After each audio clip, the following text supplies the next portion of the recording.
How you doing, YouTube? Matt with Massive Beer Reviews. Back with yet another review, another outdoor review, another farm review.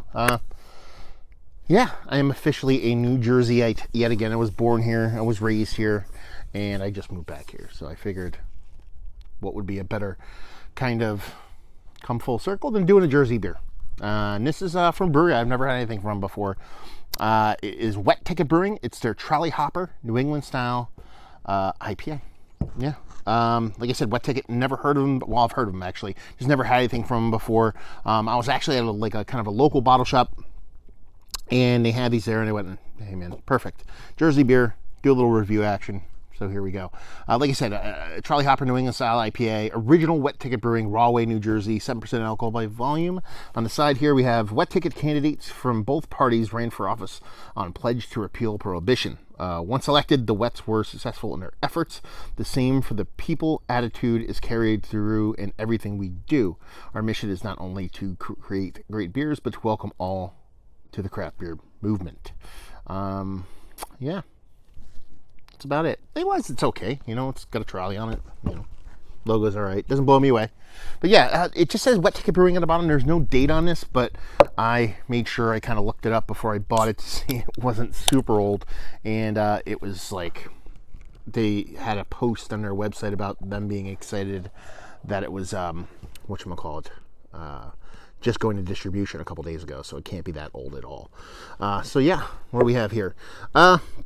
Pinky finger, a little bit bigger, maybe just off weight head, infinite creaminess. And, you know, she looks like a rich New England style hazy IPA. What do you want?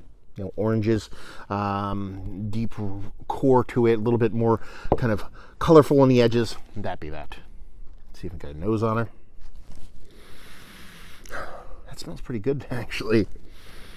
I'm getting big, huge, ripened bursts of like nectarine out of it. A little bit of tangerine, a little bit of nectarine. So you get a little bit of that stone fruitiness, a little bit of that citrus, but it's very kind of orange fruitiness. Nothing super bittering about it. There's a soft greeniness to it, but kind of generic, nothing too crazy. It smells nice, though. It smells like it's going to be, and I think it's going to be a little bit more bittering than the nose lets on, but it definitely leads you to believe it's more of a juicy kind of New England style IPA, a legitimate juicy kind of beer. But it smells pretty damn nice, to be perfectly honest with you. Yeah, nice richness to it. The oranges are more coming through more now than anything else. And yeah, let's dive into it. Cheers.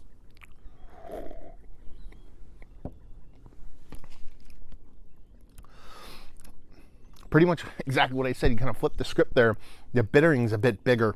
Still kind of generic, more like rindy, pithy bitterness, more than a greeny, danky kind of thing going on. Definitely a bit above the sweetness now. The sweetness, that fruitiness in the sweetness is a little bit more generic too. It's not this bursting amount of citrus. It's more just kind of a sweeter kind of fruit medley kind of thing going on. But it's got a really nice mouthfeel to it.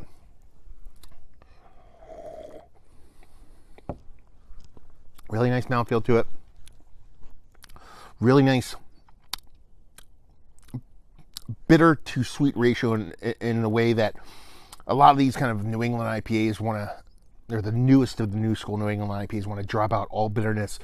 With the bitterness kind of playing a bigger role here in the sweetness, I think it kind of just is a way more balanced beer. I mean, New England IPAs as a whole isn't what you're going to kind of talk about balance being a key fundamental. They're just usually kind of a 2x4 face of flavor. When you're talking about the way that kind of some of these newer New England style IPAs come off so sweet, this one doesn't do that. But it's still giving me that kind of nice hop thotty haze bro kind of sweetness to it to kind of, you know, make you all happy inside and stuff. You know, New England style IPAs are kind of a desserty beer to me.